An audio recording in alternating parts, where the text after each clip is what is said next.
Hello，大家好，我係魏文清。上月23日，一對4歲幾嘅大熊貓何峰、蘭允由中國大熊貓保護研究中心出發，前往奧地利美泉宮動物園，又叫做維也納動物園，展開為期10年嘅旅居生活。荷蘭 CP 何峰、蘭允呢兩個名字充滿詩情畫意，但亦好陌生，相信係出國先至改嘅。究竟佢哋嘅本名係乜？係邊一家嘅孩子呢？本台收到熱心觀眾留言，可以根據佢哋嘅出生日期查出佢哋係邊兩隻熊貓。何峰，雄性，出生於2020年8月27日；蘭允，雌性，出生於2020年7月29日。根據 Pandapedia 同其他資料，2020年7月29日出生嘅小熊只有一隻，前名豆瓣或頓頓，所以蘭允係母剛同寶寶嘅女兒。蘭允嘅母親寶寶出生於美國華盛頓國家動物園，係旅美大熊貓添添、美香嘅女兒。蘭允嘅同母弟弟寶力都出咗國，寶力舊年10月旅居美國華盛頓國家動物園，亦即係佢嘅外祖父母同母親生活過嘅同一個動物園。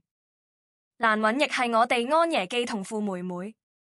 2020年8月27日出生嘅小熊有3隻，不過雄性只有一隻，前名科源或媛33，所以何峰係津柯同漢媛嘅兒子，係我哋可嘅同父同母弟弟，曾接受野化培訓，後來轉圈養。何峰譜系號1347，蘭允譜系號1336。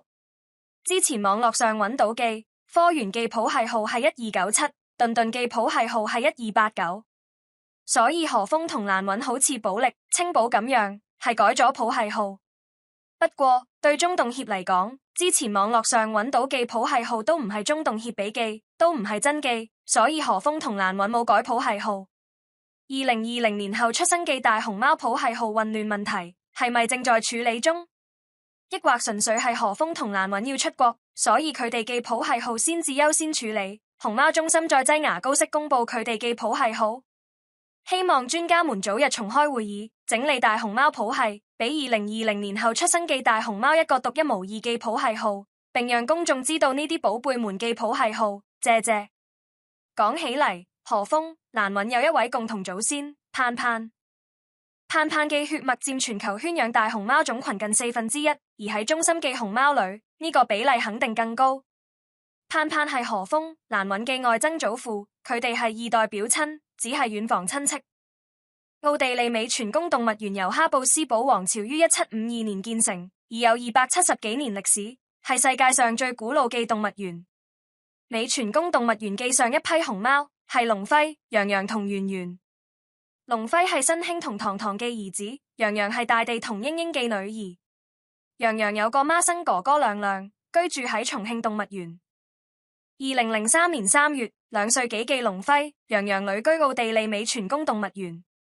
龍輝、洋洋長大後結成夫妻，恩恩愛愛，自然繁育，誕下4胎7仔，成活5仔，叫做福龍、福虎、福豹，仲有一對龍鳳胎福鳳、福伴。2016年12月，龍輝因腫瘤手術麻醉期間停止心跳，喺奧地利逝世，享年16歲。2019年4月，圓圓前往美泉宮動物園，陪同洋洋生活數年。圓圓係娘娘同永永嘅兒子，生於1999年，當時接近20歲。圓圓亦係福寶嘅爺爺。龍輝、洋洋嘅5名子女先後回到中國。2024年9月，圓圓同洋洋亦一同回到中國。洋洋同佢嘅孩子都係盼盼家族成員。洋洋係漢媛同寶寶嘅表姐，係何峰、蘭允嘅表姨媽。何峰、蘭允係洋洋嘅表姨甥。福龍5兄妹係何峰、蘭允嘅表表哥同表表姐。何峰、蘭允係福龍5兄妹嘅表表弟同表表妹。家姐細佬而家差唔多9個月大，繼續暴風式成長，目前體重接近20公斤。家姐細佬嘅精明活動，海洋公園收到約36000份命名建議，將於今個月內公布家姐細佬嘅名字。即使家姐細佬有新名字，好難改口，應該仲係會叫佢哋做家姐細佬啦。如果安可呢對將來有孩子，如果何峰、蘭允呢對將來都有孩子嘅話，咁安可仔同荷蘭仔將會有3位祖父母相同，將會係陪伴表親。如果中意呢條片，麻煩按讚、訂閱、留言加分享。你記互動會令影片更易被推薦，被更多觀眾睇到。感謝。咁我哋下次再見啦，拜拜。